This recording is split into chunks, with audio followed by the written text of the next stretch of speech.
Mapagpalang gabi po sa ating lahat. So habang bumabiyahe po tayo, nais ko lang po kunin yung pagkakataon na makapag-share po ako sa inyo ng salita ng Diyos. And wag po kayong mag-alala dahil hindi po ako manghihingi sa inyo ng kahit na anuman pong bagay, lalong-lalo na po ng pera. Alam ko po na marami sa atin dito ay nagsiselebrate ng tinatawag na Holy Week or Semana Santa. At alam niyo po ba kung bakit po sineselebrate yung Holy Week or Semana Santa? May idea po kayo bakit sineselebrate yon? Diba? Karamihan sa atin dito, alam natin na merong Kristo na namatay sa krus ng Kalbaryo at pagkatapos ng ikatlong araw ay muling nabuhay. Alam niyo po ba kung bakit naparito ang Panginoong Hesukristo at bakit siya namatay sa krus ng Kalbaryo? Dahil po sa ating mga kasalanan. Sabi po sa Juan chapter 3 verse 16, gayon na lamang ang pag-ibig ng Diyos sa sanglibutan, kaya't ibinigay niya ang kanyang bugtong na anak, ang Panginoong Hesukristo, upang ang sinumang sumasampalataya sa kanya ay hindi mapapahamak, kundi magkakaroon ng buhay na walang hanggan. Alam niyo po ba mga minamahal kong kaibigan na kung hindi namatay ang Panginoong Hesukristo sa krus ng Kalbaryo, tayong lahat po ngayon dito ay wala na sa mundong ito. Alam niyo po kung bakit? Kasi meron pong kabayaran ang kasalanan na atin pong ginagawa. Sabi po sa Romans chapter 6 verse 23, for the wages of sin is death. Ang kabayaran ng kasalanan ay kamatayan. Subalit ang libreng kaloob ng Diyos ay buhay na walang hanggan sa Panginoong Hesukristo. At ayon din po sa Roma chapter 3 verse 10, walang matuwid, wala kahit isa. Lahat po ng tao ay nagkasala sa Diyos. Kaya deserve po nating makamtan yung kamatayan dahil yun po ang kabayaran ng ating mga kasalanan. Pero alam nyo po, imbes na tayo yung mamatay sa krus, imbes tayo yung lagyan ng koronang tinik sa ulo, tayo yung bubugbugin, tayo yung parurusahan, tayo yung mamamatay, tayo yung duduraan, papahirapan, inako po yun ng Panginoong Hesukristo alang-alang sa atin dahil mahal niya tayo. Sabi po sa Roma chapter 5 verse 8, noong tayo'y mga makasalanan pa, si Kristo ay namatay sa krus para patunayan niya sa atin na tayo ay mahal ng Diyos. Mahal tayo ng Diyos. Ang tanong, mahal din po ba natin ang Panginoon? Si Kristo ay namatay sa krus ng Kalbaryo para mabuhay tayo. Kaya nga mga minamahal kong kapatid, mabuhay din tayo at mamatay para sa Panginoon. Alam nyo, isa lang yung buhay natin sa mundong ito. Lahat po tayo merong tag-iisang buhay. At yung buhay na yan, regalo sa atin ng Diyos. Pinahiram sa atin ng Diyos. Nilikha tayo ng Diyos para sa Kanya at para sa buhay na walang hanggan. Kaya lang, hindi po natin ipinapagamit ang buhay natin para sa Diyos. Kaya karamihan sa atin napapahamak.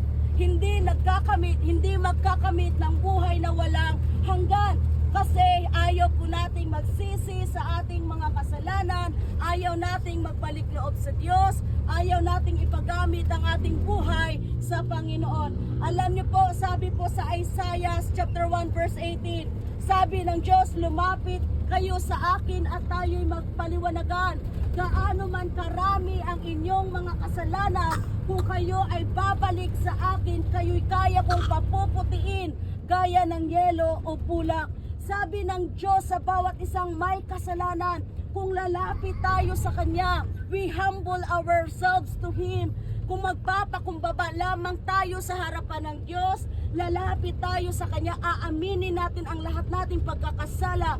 Kapatid, sabi ng Panginoon, kaya ko kayong papuputiin, kaya ko kayong tanggapin muli, kaya ko kayong patawarin kasi mahal na mahal tayo ng Panginoon. Amen. At madalas po naririnig natin life is short. Totoo po yun, napakaiksi lang ng buhay natin sa mundong ito. At yun po ay nakasulat sa Job chapter 14 verse 1. Sabi po doon, ang buhay ng tao ay maikli lamang. Nabubuhay lang tayo dito ng iilang taon. Mabubuhay lang tayo dito ng 20 years, 30 years, 40 years, 50 years, pero time will come, tayo po ay mamamatay. Ganyan lang po kaiksi ang buhay natin sa mundong ito. At alam niyo po ba, pagkatapos ng kamatayan natin sa daigdig na ito, meron pa pong buhay sa kabilang buhay. Sabi po sa Hebreo chapter 9 verse 27, for it is appointed unto man once to die, and after that is judgment. Sabi doon, itinakda ng Diyos na minsan lamang mamatay ang tao at pagkatapos noon ay paghatol ng Diyos. Pagkatapos ng kamatayan natin sa mundong ito, meron pa pong paghuhukom, may paghatol pa. Ibig sabihin, tayong lahat po dito ay haharap sa hukuman ng Diyos. At meron lamang dalawang lugar na eternal o pang walang hanggan ang pwedeng patutunguhan ng kaluluwa ng bawat isa sa atin. At alam po natin kung ano yon, langit at impyerno. Ang langit ay kung nasaan ang presensya ng Diyos. Sabi sa Biblia, sa pahayag, sa langit wala ng pag-iyak, wala ng mga luha, wala ng kamatayan, wala ng sakit at karamdaman. At marami po sa atin gustong mapunta ng langit. At ayon naman sa Biblia, ang impyerno ay isang lugar ng paghihirap. Merong uod doon, nakakain sa mga mapapahamak at pahihirapan sila doon araw at gabi. Ang impyerno ay apoy na nagliliyab at ayaw po nating mapunta doon. Pero ang nakakalungkot, mga minamahal kong kapatid, kasi sabi sa Mateo chapter 7 verse 21, hindi lahat ng tumatawag sa akin, Panginoon, Panginoon, ay makakapasok sa kaharian ng langit. Sige po. Magpalang gabi po sa ating lahat at sa mga bagong sakay. Yan. Nais ko lang po mag-share sa inyo ng salita ng Diyos, no? Ayon nga po sa binasa natin sa Mateo chapter 7 verse 21, sabi ng Panginoong Hesukristo na hindi lahat ng tumatawag sa akin, Panginoon, Panginoon, ay makakapasok sa kaharian ng langit, kundi yun lamang mga sumusunod sa kalooban ng aking Ama na nasa langit. Alam niyo po, marami pong naniniwala na ang lahat ng tao pagkatapos mamatay sa langit mapupunta. Pero yun po ay hindi totoo. Kung tayo po ay hindi sumusunod sa kalooban ng Diyos, mga minamahal kong kapatid, wala po tayong bahagi sa kaharian ng Diyos. Kaya ngayon pa lamang po, sabi ng Biblia, kung narinig ninyo ang tinig ng Diyos, ang puso ninyo'y huwag ninyo nang patigasin.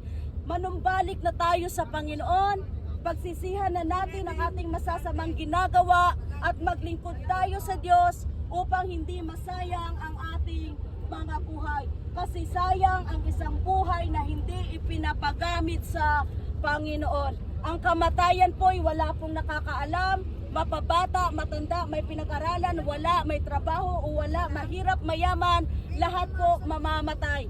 Kaya paghandaan po natin ang araw ng kamatayan natin. So, God bless po sa inyong lahat. To God be all the glory. Manalangin po kayo palagi. Huwag niyong kakalimutan ang Diyos sa buhay po ng bawat isa sa atin. To God be all the glory po.